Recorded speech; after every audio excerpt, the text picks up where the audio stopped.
आज हम देखेंगे कि प्रेजेंट इंडेफिनिट टेंस की पहचान क्या होती है और इन जुमलों को उर्दू में ट्रांसलेट कैसे करते हैं। इन जुमलों की पहचान ये है कि ऐसे जुमले जिनके आखिर में आता हो ता है, ती है, ते हो, ता हो वगैरह, इन जुमलों को हम प्रेजेंट इंडेफिनिट कहते हैं। और इन जुमलों को ट्रांसलेट करने के लिए हम फॉर्मूला यूज़ करते हैं सब्जेक्ट, वर्ब की फर्स्ट फॉर्म एस और ईएस हम तब लगाएंगे अगर हमारा सब्जेक्ट जो है सिंगुलर होगा और ऑब्जेक्ट।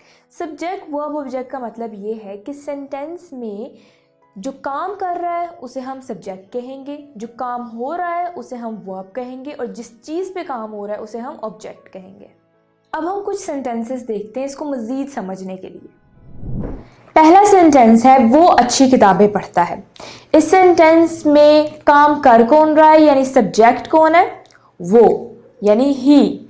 वर्ब क्या है सेंटेंस में यानी काम क्या हो रहा है? पढ़ता है यानी पढ़ना काम हो रहा है, पढ़ना वर्ब है। और ऑब्जेक्ट क्या है सेंटेंस में? बुक्स यानी किताबें। तो हमारा सेंटेंस बनेगा he reads good books. Naseema हमेशा सच बोलती है। इस सेंटेंस में सब्जेक्ट क्या है यानी काम कौन कर रहा है? नसीमा। वर्ब क्या है यानी काम हो क्या रहा है? बोलती है यानी बोलना काम हो रहा है। और ऑब्जेक्ट क्या है? सच। तो हमारा सेंटेंस बनेगा Naseema always speaks the truth. वो वक्त पर स्कूल आते हैं। इस सेंटेंस में सब्जेक्ट क्या है यानी वो। वर्ब क्या है? काम क्या हो रहा है? आना यानी कम। और ऑब्जेक्ट क्या है इस सेंटेंस में? स्कूल। तो हमारा सेंटेंस बनेगा they come to school in time. मैं सुबह सवेरे उठता हूँ। इस सेंटेंस में सब्जेक्ट क्या है? मैं। वर्ब क्या है? उठना यानी गेट अप। और ऑब्जेक्ट क्या है इस सेंटेंस में? इस सेंटेंस में कोई ऑब्जेक्ट नहीं है। तो हमारा सेंटेंस बनेगा I get up early in the morning.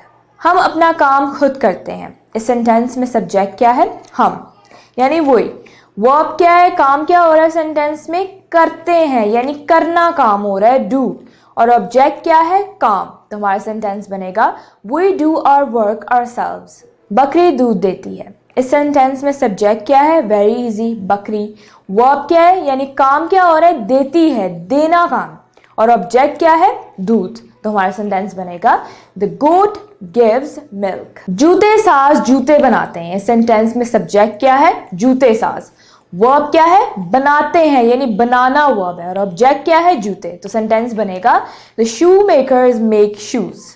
आप देख सकते हैं जिन सेंटेंस में सब्जेक्ट जो है वो प्लूरल है जैसे द शू मेकर्स, तो हम वर्ब के साथ एस और एस नहीं लगाते। करीम अपने दांत साफ करता है। इस सेंटेंस में सब्जेक्ट क्या है? करीम। वर्ब क्या है? साफ करना यानी क्लीन्स। और ऑब्जेक्ट क्या है? दांत। तो हमारा सेंटेंस बनेगा करीम क्लीन्स हिज टीथ। आप चीनी का कारोबार करते हैं। इस सेंटेंस में सब्जेक्ट क्या है? आप यानी यू। वर्ब क्या है? कारोबार करते हैं यानी कारोबार करना वर्ब है। और ऑब्जेक्ट क्या है? चीनी। तो हमारा सेंटेंस बनेगा यू डील इन शुगर। मैं नए कपड़े पहनती हूँ। सेंटेंस में सब्जेक्ट क्या है? मैं यानी आई। वर्ब क्या है? पहनती हूँ यानी पहनना वर्ब है। और ऑब्जेक्ट क्या है? कपड़े। तो हमारा सेंटेंस बनेगा आई वेयर न्यू क्लोथ्स। लड़कियां गीत गाती हैं। इस सेंटेंस में सब्जेक्ट क्या है? लड़कियां। वर्ब क्या है? गाती हैं यानी गाना वर्ब है, सिंग। और ऑब्जेक्ट क्या है? गीत। तो हमारा सेंटेंस बनेगा गर्ल्स सिंग सॉन्ग। नजमा कपड़े अच्छे धोती है। सेंटेंस में सब्जेक्ट क्या है? नजमा। वर्ब क्या है? काम क्या हो रहा है? धोती है यानी धोना। और ऑब्जेक्ट क्या है? कपड़े। तो हमारा सेंटेंस बनेगा Najma washes the clothes clean.